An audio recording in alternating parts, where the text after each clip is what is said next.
Halo semuanya, kali ini saya akan membahas aplikasi pinjaman online dari Akulaku.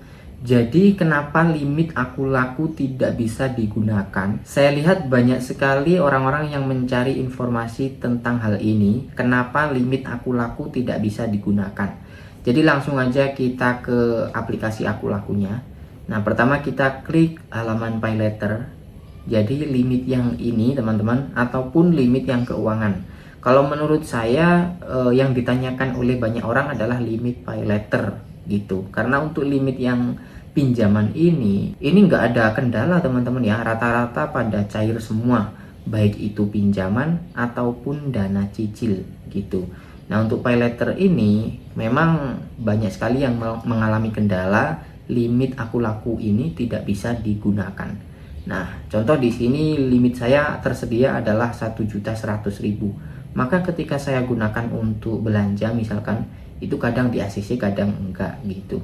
Nah hal itu disebabkan oleh, mungkin menurut saya ini teman-teman ya, menurut saya pribadi, soalnya nggak ada info resmi juga dari pihak Akulakunya. Kalau saya menerka-nerka, ini karena banyaknya orang gestun teman-teman.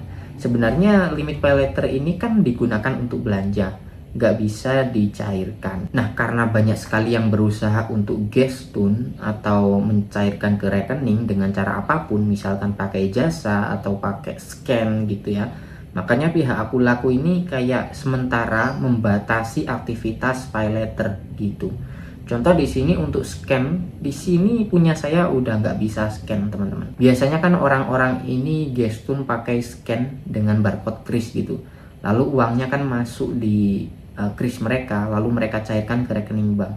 Nah untuk saat ini susah ya teman-teman, sudah saya coba, jadi barcode-nya itu tidak didukung. Itulah salah satu tanda sepertinya Akulaku mulai memperketat aturannya, mulai memperketat supaya tidak banyak orang yang menggestun gitu. Kenapa sih kok banyak orang gestun? Mungkin ada yang bertanya seperti itu.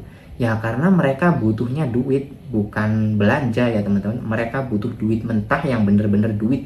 Mereka gunakan untuk apa ya terserah gitu. Nah yang kedua, kalau pay letter itu biasanya bunganya relatif kecil dibandingkan pinjam uang tunai secara langsung di sini, di keuangan.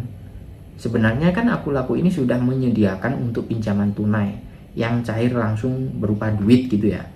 Tapi bunganya itu ada selisih teman-teman. Biasanya itu bunganya murah yang pay letter gitu. Makanya orang-orang pada berburu gestun gitu ya, berusaha untuk menggestun limit pay letternya. Dan yang ketiga alasannya adalah limit pay letter biasanya ada yang gede-gede, bahkan puluhan juta, belasan juta itu ada. Kalau limit pinjaman itu kecil-kecil. Jadi misalkan orangnya itu butuh duit gede, tapi kalau ngambil di pinjaman cuma 3 juta, ya mereka butuhnya kan 15 juta misalkan. Ya mereka gestun lah limit pay letter gitu ya. Ini nggak hanya berlaku di Akulaku saja, tapi di pay letter yang lain juga itu banyak sekali orang-orang yang memburu, berusaha untuk menggestun limitnya. Nah kurang lebih seperti itu menurut saya kenapa limit Akulaku saat ini sulit digunakan, bahkan tidak bisa digunakan. Jadi menurut saya ditunggu aja, mungkin beberapa hari lagi akan mulai stabil lagi, mulai bisa digunakan lagi. Tapi yang jelas lebih diperketat lagi sepertinya ya. Nah mudah-mudahan teman-teman paham apa yang saya sampaikan. Jangan lupa tekan like-nya jika teman-teman suka. Sampai jumpa lagi di konten selanjutnya.